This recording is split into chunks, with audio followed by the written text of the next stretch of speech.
In our digital world, trust is everything. But how do we verify that the systems we rely on are actually secure and reliable? That is where information systems auditing comes in. It is the formal process of evaluating an organization's IT infrastructure. Today, we are diving into Domain 1 of the CISA exam, the Information Systems Auditing Process. By the end of this lesson, you will understand how to plan, execute, and report on an IT audit like a pro. Domain 1 is the foundation. It covers the standards, the risk-based approach, and the actual steps of the audit lifecycle. Let's start with the rules of the game. IS audit standards, guidelines, and codes of ethics. ICAN provides the framework. These standards ensure that every auditor follows a consistent, high-quality process. Two critical pillars are independence and objectivity. You must be free from bias and have no conflict of interest. Ethics aren't just a suggestion, they are mandatory. Professionalism and integrity are what give an audit report its value. Now, let's talk strategy. In the CISA world, we use risk-based audit planning. We can't audit everything. Risk-based auditing means focusing our resources where the potential for failure is highest. Risk is the combination of the probability of an event and its impact on the organization. The audit universe is the list of all possible areas that could be audited.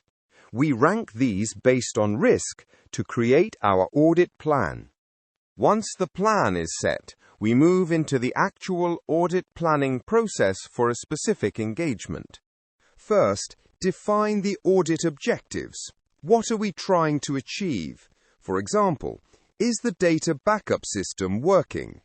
Next is the scope. This defines the boundaries. Which systems, locations, and time periods are included. Then we allocate resources and develop the audit program, the step-by-step instructions for the audit team. Now we enter the execution phase, also known as fieldwork. This is where we gather evidence. Evidence must be sufficient and appropriate. It can be documentary, like logs, testimonial from interviews, or analytical. We often use sampling techniques because we can't test every single transaction.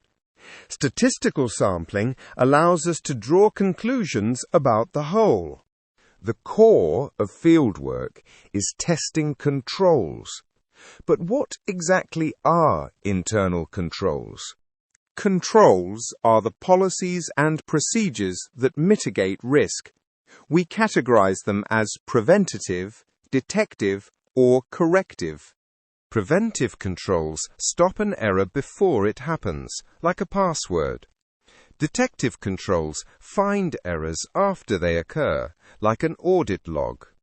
We also distinguish between general controls, which apply to all systems, and application controls, which are specific to a single program.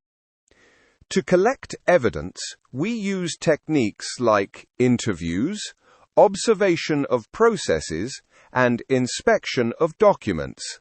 Sometimes we use re-performance, where the auditor actually performs the control themselves to see if it works. Modern auditing also relies heavily on data analytics.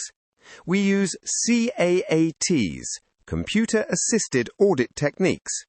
This allows for continuous auditing, where systems are monitored in real time rather than just once a year. Finally, we reach audit reporting. This is where we communicate our findings to management.